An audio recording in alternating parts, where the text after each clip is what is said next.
नमस्कार, स्वागत है आपका और मैं हूं आपके साथ लता। बड़ी खबर आपको बता रहे हैं। जी हां, महाराष्ट्र में सिटी कोऑपरेटिव बैंक फ्रॉड मामले को लेकर उद्धव ठाकरे को बड़ा झटका लगा है, क्योंकि शिवसेना नेता आनंद राव अडसूळ के घर में ईडी की छापेमारी की गई है। जी हां, इससे पहले आनंद राव को ईडी की ओर से ईडी दफ्तर पूछताछ के लिए बुलाया गया था और आज साफ तौर पर आनंद राव की ईडी के सामने पेशी होने वाली थी, लेकिन इससे पहले ही आनंद राव ने अपनी तबीयत का हवाला देकर ईडी को चकमा देने की कोशिश की है। लेकिन आपको बताते चले, जिस तरीके से उद्धव ठाकरे के एक और बड़े नेता के घर पर अब ये ईडी की जो छापेमारी हुई है, इससे साफ तौर पर उद्धव ठाकरे की मुश्किलें बढ़ने वाली है, क्योंकि जिस तरीके से अब तक एक के बाद एक कई शिवसेना के नेताओं के घरों पर ईडी की छापेमारी पड़ चुकी है, इससे साफ तौर पर यह पता चल जाता है कि अब तक किस तरीके से एक के बाद एक बड़े घोटाले इस महाविकास आघाड़ी सरकार के अंडर में किए गए हैं। और अब जिस तरीके से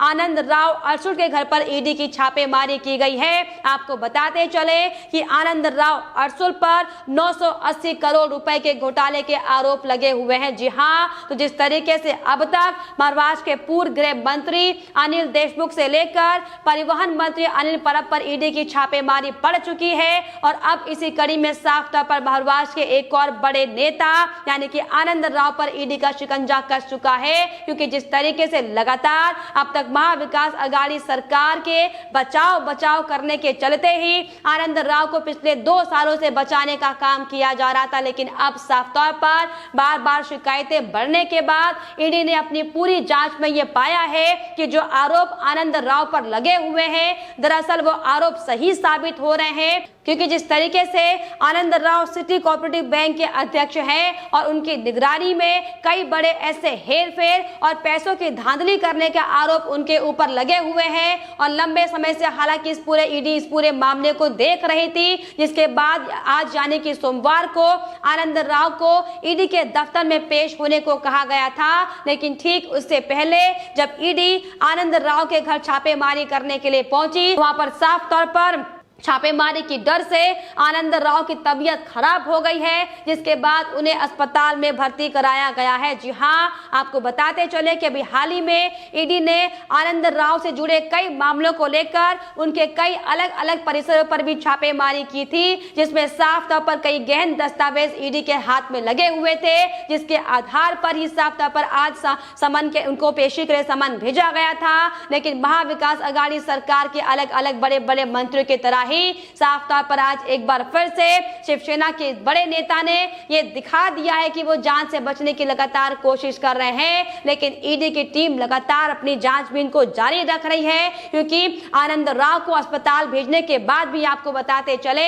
कि आनंद राव के घर पर ईडी ने अपनी जांच जारी रखी थी, जिसमें साफ तौर पर अहम दस्तावेज भी ईडी के हाथ में लगने की खबर सामने आई है। जी हां, हालांकि आपको बताएं कि ईडी की ओर से आनंद राव और उनके बेटे अभिजीत अडसूळ से पूछताछ पूरी जांचबीन इसको लेकर की जा रही है, लेकिन लगातार उद्धव ठाकरे अपने बड़े बड़े नेताओं से लेकर बड़े बड़े मंत्रियों को बचाने की कोशिश कर रहे हैं। लेकिन अब जब से साफ तौर पर महाराष्ट्र में बीजेपी ने महाविकास आघाड़ी सरकार के अलग अलग मंत्रियों के खिलाफ जो मोर्चा खोल दिया है और जो आरोप भी लगातार शिवसेना से लेकर अलग अलग महाविकास आघाड़ी कोटे के मंत्रियों पर लग रहे हैं, इससे साफ तौर पर स्पष्ट कहना लाजमी होगा कि महाविकास आघाड़ी सरकार ने जिस तरीके से सिर्फ और सिर्फ सत्ता का भोग करने के लिए भारतीय जनता पार्टी के साथ अपना गठबंधन तोड़ने के बाद जो सरकार नहीं खड़ी की थी 3 पहियों वाली, उसमें किस तरीके से भ्रष्टाचार चरम पर है, किस तरीके से वसूली से लेकर उगाही का काम महाराष्ट्र में किया जा रहा है।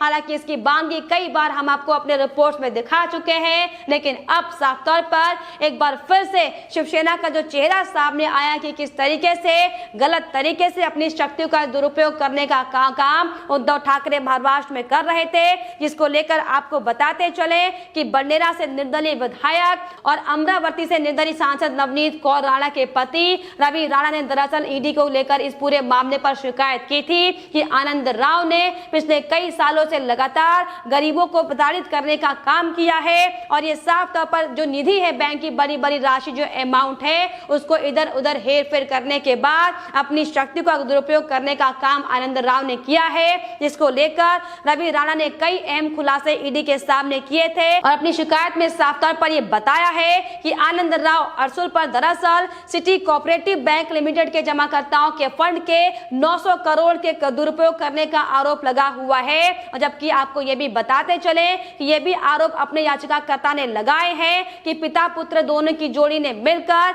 महाराष्ट्र की जनता के साथ बड़ी और लाखों करोड़ों की तादाद में धोखाधड़ी करने का काम किया है। विधायक रवि राणा ने यह भी अपने आरोप में बताया है कि जिस तरीके से बैंक खाता धारकों का पैसा अवैध रूप से बिल्डर को देने का काम किया गया है, उसके बाद से ही बैंक ये डूब गए हैं, जिसमें 980 करोड़ रुपए का घोटाला सामने आया है, जिसके बाद मामला दर्ज किए हुए करीब 2 साल इसमें बीत चुके हैं, लेकिन उनके खिलाफ कोई कार्रवाई नहीं की जा रही है क्योंकि मुख्यमंत्री लगातार उनकी पार्टी के हैं और इसीलिए उद्धव ठाकरे अपने कोटे के नेताओं को बचाने की कोशिश में लगे हुए हैं। लेकिन आनंद राव पर गंभीर आरोप लगे हुए हैं और अब जब ईडी ने इस पूरे मामले को लेकर अपनी छानबीन शुरू कर दी है तो ऐसे में उनका यह कहना है, यानी कि विधायक रवि राणा का, कि जितने खाता धारकों को अब तक लाखों और करोड़ों का नुकसान इन पूरे मामलों को लेकर उठाना पड़ा है, आखिर अब उनको न्याय मिलेगा। जी हाँ, क्योंकि जिस तरीके से लगातार एक के बाद एक कई घोटाले की खबरें महाविकास अघाड़ी सरकार में सामने आ रही हैं, इसके पहले भी तमाम रिपोर्ट्स हमने आपको दिखाई है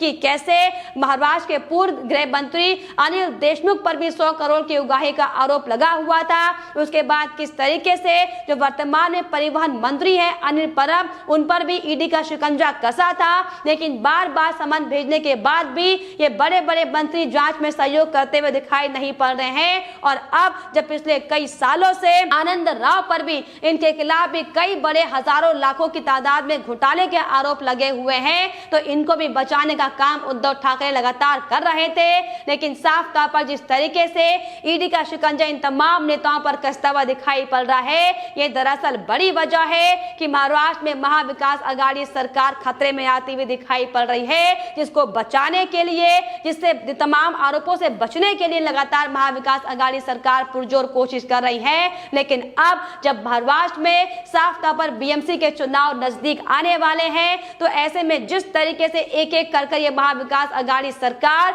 और शिवसेना की असली हकीकत जनता के सामने आती हुई दिखाई पड़ रही है, इससे साफ तौर पर उद्धव ठाकरे की मुश्किलें बढ़ने वाली है और इसीलिए अपनी मुश्किलों को छुपाने के लिए अपने ऊपर लगे आरोपों को दबाने की कोशिश लगातार लंबे समय से उद्धव ठाकरे की ओर से हालांकि किए जा रहे हैं। लेकिन बीजेपी नेता किरीट सोमैया से लेकर महाराष्ट्र के कई बीजेपी के नेताओं ने महाविकास अघाड़ी सरकार के भ्रष्ट मंत्रियों के खिलाफ मोर्चा खोल दिया है और यही दरअसल बड़ी वजह है कि अब सिलसिलेवार तरीके से एक एक कर महाविकास अघाड़ी सरकार के बड़े बड़े घोटालेबाज मंत्रियों और बड़े बड़े नेताओं के नाम सामने आ रहे हैं। हालांकि हर तमाम रिपोर्ट हमने आपको दिखाई कि कैसे इसके पहले जो महाराष्ट्र के डिप्टी सीएम हैं अजित पवार पर भी साफ तौर पर कोऑपरेटिव बैंक घोटाले को लेकर कई आरोप लगे थे, जिसमें अजित पवार की 65 करोड़ की संपत्ति को भी जब्त करने का काम ईडी ने किया हुआ है। हालांकि उस मामले को लेकर लगातार ईडी अजित पवार और उनके परिजनों से भी बार बार इस पूरे मामले को लेकर पूछताछ कर रही है। लेकिन जिस तरीके से अब जो एक के बाद एक बड़े घोटाले शिवसेना से लेकर एनसीपी से लेकर बड़े बड़े मंत्रियों के सामने आ रहे हैं, ये साफ तौर पर बताता है कि महाविकास अघाड़ी सरकार सिर्फ और सिर्फ घोटालों की सरकार है। कैसे जनता को सिर्फ और सिर्फ बेवकूफ बनाने के लिए, कैसे जनता के साथ विश्वासघात करने के लिए महाविकास अघाड़ी सरकार का गठन हुआ, ये सबके सामने है, जिसकी बानगी एक के बाद एक सामने आ रहे अलग अलग तरह के घोटालों में सामने आती हुई दिखाई पड़ रही है। हालांकि आपको बता दें कि लगातार महाराष्ट्र में एक के बाद एक घोटाले उजागर हो रहे हैं, जिसमें साफ तौर पर अनिल परब का भी नाम सामने आया था। लेकिन अनिल परब भी लगातार अपनी पूरी इस जांच से बचने की कोशिश कर रहे हैं। लेकिन साफ तौर पर एक बार फिर से अनिल परब को ईडी की ओर से समन भेजा गया है और अब आने वाले दिनों में साफ तौर पर अनिल परब को ईडी के सामने पेश होना होगा।